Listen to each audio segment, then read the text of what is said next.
Brazil Argentina match মানেই বাড়তি উন্মাদনা। মাঠের লড়াইয়ের পাশাপাশি সমর্থকদের কথার লড়াই চলে সুপার ক্লাসিকো নিয়ে। বিশ্বকাপ বাছাই পর্ব ম্যাচে ব্রাজিলকে উড়িয়ে দিয়ে সমর্থকদের আনন্দের উপলক্ষ এনে দিয়েছে অ্যালবিসেলেস্তারা।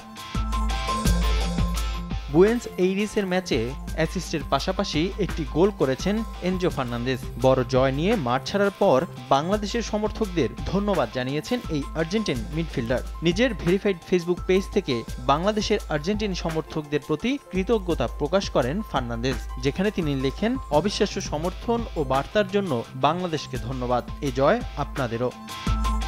বাংলাদেশি সমর্থকদের নিয়ে এর আগেও সোচ্চার ছিল এনজো। এর আগে গত বছর বাংলাদেশের ছাত্র জনতার অভ্যুত্থানের সময় আন্দোলনকারীদের প্রতি সমবেদনা জানিয়ে তাদের পাশে দাঁড়িয়েছিলেন ফার্নান্দেজ। আর্জেন্টিনার প্রতি বাংলাদেশের সমর্থকদের ভালোবাসা প্রথম নজরে আসে 2022 ফিফা বিশ্বকাপ চলাকালীন। মেসি, ডিমারিয়াদের নিয়ে সে সময় উন্মাদনা পায় ভিন্ন মাত্রা। এরপর থেকে বাংলাদেশ নিয়ে নিয়মিত খোঁজ রাখছে আর্জেন্টিনার ফুটবলাররা। এদিকে ব্রাজিল আর্জেন্টিনা ম্যাচের উত্তাপ আগেই টের পাওয়া গেছে। ম্যাচের আগে কথার লড়াইয়ে ব্রাজিলকে এগিয়ে রেখেছিলেন রাফিনিয়া। ম্যাচ শেষে তার কড়া সমালোচনা করেছেন আর্জেন্টাইন ফুটবলাররা। রাফিনিয়াকে কড়াভাবেই জবাব দিয়েছেন অ্যালবিসেলেস্তারা।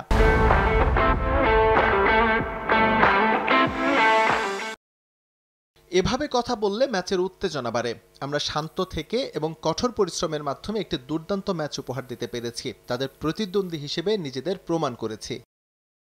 অনেকদিন ধরে তারা আমাদের হেয় করার চেষ্টা করে যাচ্ছে। আমরা কয়েক বছর ধরে বিশ্বের সেরা দল তা নিয়মিত প্রমাণ করছি। তাদের উচিত আমাদের প্রতি যথেষ্ট সম্মান দেখানো। মাঠে নামার আগেই কথা বলার প্রয়োজন নেই। আপনি যখন মাঠে নিজেকে প্রমাণ করতে পারছেন না, তখন এই সকল কথা বলার কোনো মানে নেই। আমরা প্রতিনিয়ত ট্রেনিং সেশন করি এবং ম্যাচে নিজেদের প্রমাণ করি। আর্জেন্টিনা কোয়ালিফাই করলেও এখনও 2026 বিশ্বকাপের টিকিট পায়নি ব্রাজিল। কনমেবল অঞ্চলের বাছাই পর্বের পয়েন্ট টেবিলের চতুর্থ স্থানে আছে সেলেসাওরা। রিফাতুল ইসলাম মিরন, সময় সংবাদ।